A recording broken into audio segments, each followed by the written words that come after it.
सध्या मे महिना सुरू झालेला आहे. आज 1 मे तारीख आहे. बाहेर एकदम खूप कडक ऊन, वैरणीचं सध्या थोडासा तुटवडा सुरू आहे. कारण अशा एवढ्या कडक उन्हामध्ये वैरण येणं खूप डिफिकल्ट राहते. तसेच पाण्याचा वगैरे थोडासा इश्यू राहतो. लोड शेडिंग वगैरे सुरू आहे लाईटीचं. तर अशामध्ये आपण इकडे समोर घास वगैरे केलेला आहे. तसे सुका चारा वगैरे ठेवलेला आहे. भुईमुगाचे बेल वगैरे ठेवलेले आहेत. तसेच शेतामध्ये साईडला आपला काही हिरवा चारा आहे, तोही शेळ्यांना टाकला जातो. आणि ही जी काय शेळ्यांची कुट्टी आहे ते मिक्स करून टाकली जाते, जी एकदम आपल्याला ओली किंवा हिरवी दिसणार नाही, तर हे मिक्स आहे. बऱ्यापैकी शेळ्यांनी सर्व काही खाऊन घेतलेलं आहे. दुपारची वेळ आहे, जवळपास 2 वाजलेले आहेत.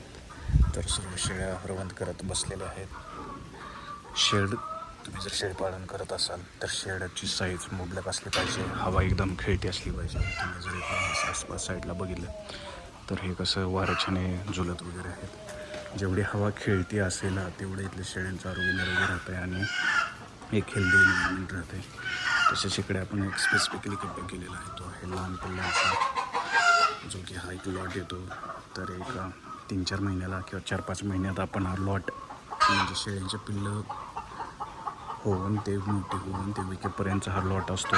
आपली एक प्रोसेस 4-5 महिने किंवा 6 महिन्यात आपण हा लॉट पूर्णपणे विकतो. तोपर्यंत परत दुसरी शेळी साधारणतः 14-15 महिन्यात एक शेळी 2दा येते. तर तसं एक सायकल सुरू असते. तर आपल्याला एकंदरीतच सर्व काळजी व्यवस्थित घेणं गरजेचं आहे, तरच ह्याच्यामध्ये फायदा होतो. आणि जर सगळ्यात जास्त प्रॉफिटेबल सध्या कुठलं असेल तर बिटल शेळी, बिटल बोकड आहे. खूप डिमांड आहे, खूप महागही आहे.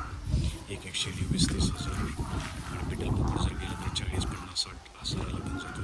कारण त्यांची क्वालिटी तशीच असते, वजन खूप असते आणि त्यांच्यापासून जे शेळीला पिल्लं वगैरे होतात त्यांची वाढ वगैरे झपाट्याने होते. बाहेर मार्केटमध्ये मागणी खूप आहे.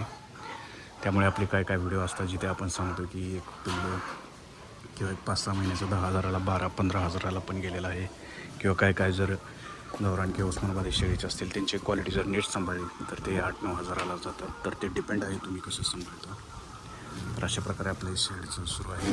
काही जणांना याच्यामध्ये आता अफवा वाटतील तर काही जणांना रिॲलिटी माहीत असेल. जे कोणी व्यवस्थित शेळ्या सांभाळते आणि एकदम क्वालिटी ठेवते त्यांनाच तसे रिझल्ट भेटतील. असं कशा टाईपच्या शेळ्या सांभाळून तुम्हाला रिझल्ट नाही भेटणार किंवा तेवढ्या प्रमाणात तुम्हाला पाहिजे तसा नफा नाही भेटणार. तर आपण आपला इंस्टाग्राम चॅनल आहे, फेसबुक चॅनल आहे, तसेच यूट्यूब आहे, तिथे आपण ही सर्व माहिती देत असतो. तर तुम्हाला कंटेंट वगैरे कसं वाटलं सांगा आणि व्हिडिओला शेअर, लाईक, सबस्क्राईब करा.